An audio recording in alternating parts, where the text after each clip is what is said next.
Hey everybody, welcome back to Let's Play Final Fantasy VI with me, RockPaperMario, and in the last part we found out that, well, we're going to join forces with the Empire and go leave for Present Island via Albrook to go into the right side of a town but still come in from the left somehow, and yeah, find the Espers and tell them we don't like what they're doing. So we're gone from asking the Espers to help to going to go smack them upside the head. So, as you guys remember, all we have is Locke and Terra. They're pretty much equipped the same way.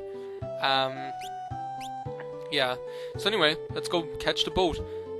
There's nothing really new here that wasn't there before, so it's kind of weird, like seeing the Imperial soldiers being our friends now. All of a sudden, it's very strange. Magitek armor is being refurbished. Refurbished? What's the Leo have to say? There you are, another of the Empire's generals, and the person I hired in town will be traveling with us. An Empire's general and someone who does things for money. I wonder who they could be. Well, Celis and Shadow and Interceptor the dog. Let me introduce General Celis and Shadow. Well, yeah, we know them already. Locke's like, what? Is something wrong? No. Shut up, Locke. You know what we know, like that. Oh, seriously? Our departure is until tomorrow. I've arranged some lodging for you. Please, get some rest. I don't know why Leo has that voice. It's just because I couldn't remember. Celis. Celis is silent. Chooses to be silent for the time being. Oh, Celis and Locke. Celis? Aww. Yeah, Locke, you're right to be feeling guilty. What about Shadow? What's he say? I'm working for the Empire, but don't worry, I'm not going to garrote you. Jeez, I should hope not. Interceptor is still the most cheerful Doberman in existence, or Rottweiler or whatever. All the dogs in this game are either Dobermans or Dobermans or Rottweilers. Why am I going in here? Wait, no, that is the inn. So okay. No, wait, it's not the inn. This is like the relic shop. I always get confused with the relic shops. Oh yeah, of course, the inn is the one that has inn written on the door. Let's talk to your man, who looks like Yugi's grandpa. General Leo told us about you, by all means. Ooh, a customer! Dum ba ba bum ba ba ba bum. Do do do do do do dum do do do do do dum ba ba bum ba ba bum ba ba ba ba ba bum. Mrs. Mooney had a pie shop. Bong bong. Oh, Locke's going doing something. Will you stop? I don't want your stupid updates. Go away while I'm recording. This is like a really touching scene. Oh. Here we go, Celis's team, which, funnily and ironically enough, is also from the opera. Celis. She doesn't want to talk to you, Locke. She's still upset with you. Come on. Why won't you speak to me? I really love this scene. It's just so perfect. Aww. Even if it was only a little, I doubted you. But I'm still your friend. Aww. Celis! She just can't. She can't talk to him right now. Aww. I think it's just like, I don't know, like the whole Celis thing, it's not about, really, it's not as superficial as just being about Celis's cross with Locke. I mean, Celis is just... I think she's a really cool character, because you don't find these characters as main characters that are in a kind of a fragile state of mental health like Celis is. And she's actually I think she's really realistic anyway. I mean, if you think of all the things, I don't think I mentioned that, but that must be one of the main things that's on her mind, is that, you know, that she would think that she's actually just the same as Kefka because they were created by the same purpose, and why should she be different from him? And I just think it's a really interesting thing to consider. I suppose we'll talk to Leo. Right, let's go. I suppose she's afraid to have a relationship with Locke as well. And there's the whole Rachel thing. I mean, I think I said it before, but how could she hope to, I mean, in her mind, how could she hope to measure up to a dead girl who's still alive, kind of, like Mr. Freeze's wife? I don't know. I just think she's a really interesting character. But, yeah. Unless you haven't noticed, Celis is my favourite character, so, and Terra is my least favourite. All systems A-OK, whatever that means. I suppose it's an A standard, okay. We should arrive tomorrow morning. Why not rest until then? Okay. Just nod and just go to bed. Let's go to bed. Oh, Terra's not going to bed. We have to be Terra again. What's this person say? Stay clear of the engine room. It's dangerous. Okay. What about you? What are you going to say? Clear of the engine room, say. Dangerous it is. Okay, we've got some Zorn and Thorn like people here. Let's talk to Leo. Now, this is the weirdest thing. They do this all the way throughout the game, especially in the second half, and I don't understand why. Seriously? You alright? They, like, try to do this, I don't know.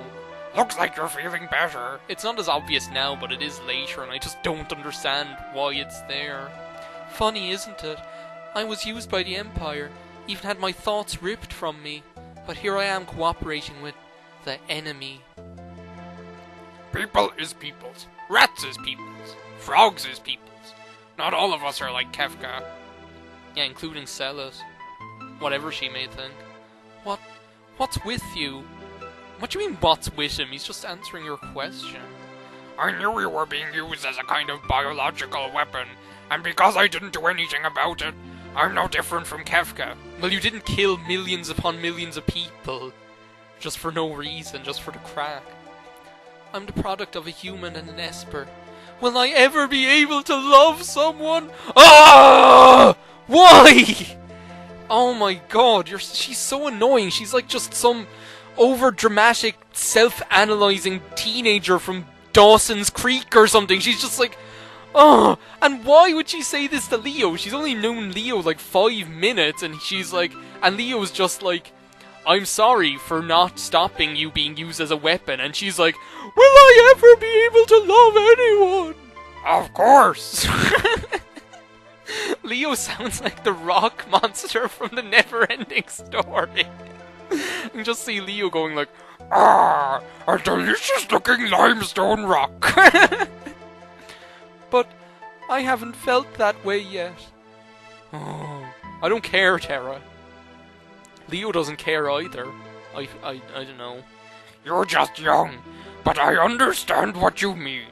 I understand only too well. These look like good, strong hands. Bye, Leo.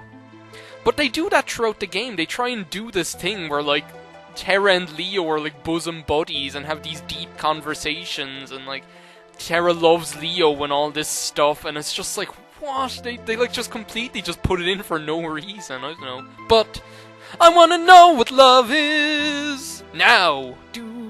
She wants Leo to show her. Oh. Who is it?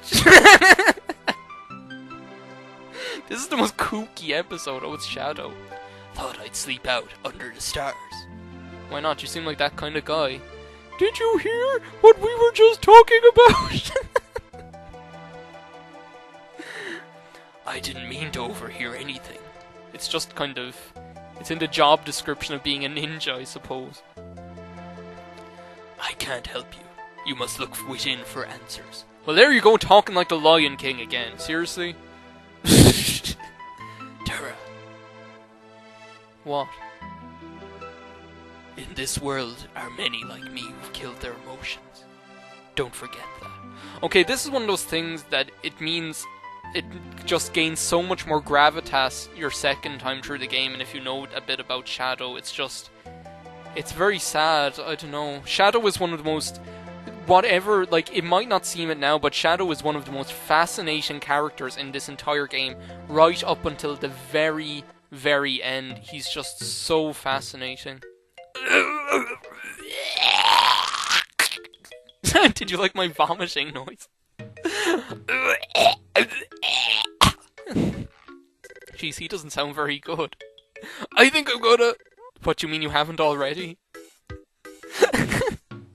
Obviously the high seas don't agree with Locke. Not a word of this to anyone else. Oh, Shrouded One. That's the strangest thing. Now, I don't think he's seasick. I always thought he was drunk. Do you know the way he says, oh, Shrouded One? It just sounds like he's completely just rat-arsed. That's what it sounds like. Like he's completely and utterly mouldy, like. I don't understand how we can make it to South Figaro in like 5 seconds, but it takes us like 2 days to get to this Crescent Island place. Maybe it's just a slow boat. Slow boat to China. Oh, we can talk to people. Once we find an Esper, we'll be able to restore peace. What do you say? Rumor has it that the power of magic still resists on Crescent Island. What about you? Rumor it has that power of magic on Crescent Island still exists. Almost to Crescent Island we are. So we can't get by to talk to Shadow or anything, or sell it? We're almost at Crescent Island. When we disembark, we split into 2 groups. Celis and I will form 1 group. Terra, you go with Locke and Shadow. If you spot the Espers, report at once. Jeez, how small are they? It reminds me of like in the Rugrats when they were going looking for Reptar in the back garden, and they just say, I don't know, let's go. We're still on the boat, you know. Shadow, don't you talk to him like that, seriously? He'll rip your lungs out. Or will you get him first? Hey, Locke. What? Come on. Oh no! Oh, Locke, he does these things that just make me so, like, poor Celis. Do you know, I don't know, he can be a bit callous at times, I suppose, but still with Celis, like, do you know, oh no, no way, she won't say she's in love. She swoons, she sighs, would say, why deny it? Uh-oh, it's too cliche. She won't say she's in love. I hate the way that Meg says cliche in Hercules. It's just like, she says like cliche, like in a completely just ridiculous American manner. She's like, cliche. Yeah, you still have those sprint shoes you stole off me.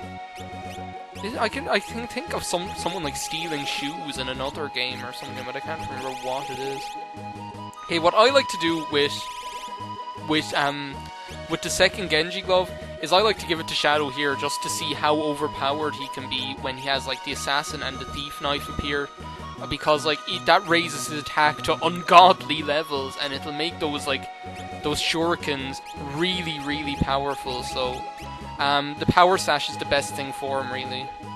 Well, actually, I'm actually going to give Locke the hero ring because I don't want to what am I going to give him instead? Hero ring. I'm going to give him the Atlas armor because you don't like how you know, Shadow, he's prone to just running off places. So wait, no, I was going to give Shadow the sprint shoes. Yeah, he might as well keep them. Do you know what? Well, let's just give him the sprint shoes instead of the Genji glove. I'm too afraid of him running away with my Genji glove. He's like a habit of... Where are my sprint shoes? I had like 1,000,000 pairs of them. Where are they? Oh, there they are up the top. I have like 1,000,000 sprint shoes and I can't find them anywhere. But yeah, that assassin is the weapon to give Shadow. So at least I don't care if he runs off with them. So oh, I suppose I should say before I end off the video, what you want to do for Shadow for Esper is Bismarcky again, just like, no surprise there, you know, its strength is what he needs, more than anything else. So I guess, well, in the next part, I suppose, well, I like this part of the game, that part of the game that we just had, it's one of my favourites, so I guess I'll say bye for now, and in the next part we'll hopefully find some of these really tiny espers that are apparently very difficult to find, like cherry pie. So, see you next time on Let's Play Final Fantasy VI.